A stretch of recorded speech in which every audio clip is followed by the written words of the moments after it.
Dr. Birx and Dr. Anthony Fauci and many others, I think, made the calculation that it was better for them to be in the room and doing what they could rather than taking the route you did. You were one of the very few who did. And I guess when you listen to Dr. Birx, what do you think about that calculation she made? Yeah, it was very emotional for me. I'll be honest, to watch her in that interview. I certainly saw the things that she faced internally. I saw her, she faced some very challenging situations. I shared an office with her for a while. And look, I'm the person that actually was brought into a room at some point when she first started, and she was coming into a no-win situation in even more so than I think she even realized, because I was told that I was to watch her, that she was not to be trusted because she was a Matt Pottinger hire. Now, I don't know how to explain what that felt at that moment, to think here is someone who has dedicated her public career and public service to HIV and PEPFAR. I'm very familiar with Dr. Birx's work. She is a known figure in that space, and she's brought in to run this response because she's a medical expert. And so here I am as a Homeland Advisor saying, you're asking me to spy on this woman that I'm sharing an office with, who is on our team, when we know that this pandemic is about to be out of control.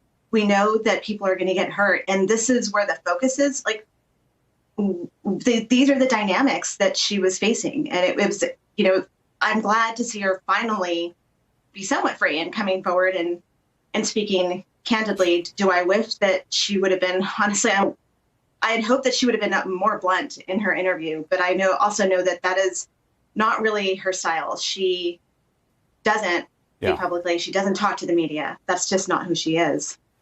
I want to quickly show you this, her talking about the data pollution that was evident to all of us watching, and get your response. Take a listen. I saw the president presenting graphs that I never made. So I know that someone out there or someone inside was creating a parallel set of data and graphics that were shown to the president. You can't do that. You have to use the entire database. To this day, I don't know.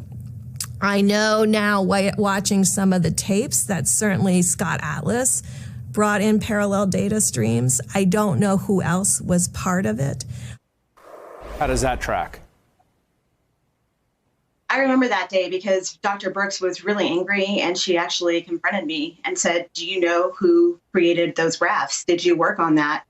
And I said, well, you know that there has been an effort to manipulate the data to downplay this virus. And so I can only control what the VP, somewhat control, I would say, what the VP's slide said. And honestly, there were times when he would end up with some crazy slide that I didn't know where it had come from, and it had come from the communications team. And I operated on facts, and he knew that. And so I would literally run down the stairs in the West Wing to her office, shut the door and show it to her and say, did you make this? And she would be like, no. Did you? I thought you made it. And I said, no. So then we would both run around trying to figure out who did. I mean, this is the chaos and of this response. And so it doesn't matter when you're trying to do the work and you're trying to do the right thing. You're just never going to be able to counter that. Hey, thanks for watching our YouTube channel. You should know that you can follow today's top stories and breaking news and catch up on your favorite MSNBC shows all in one place. Download the NBC News app today.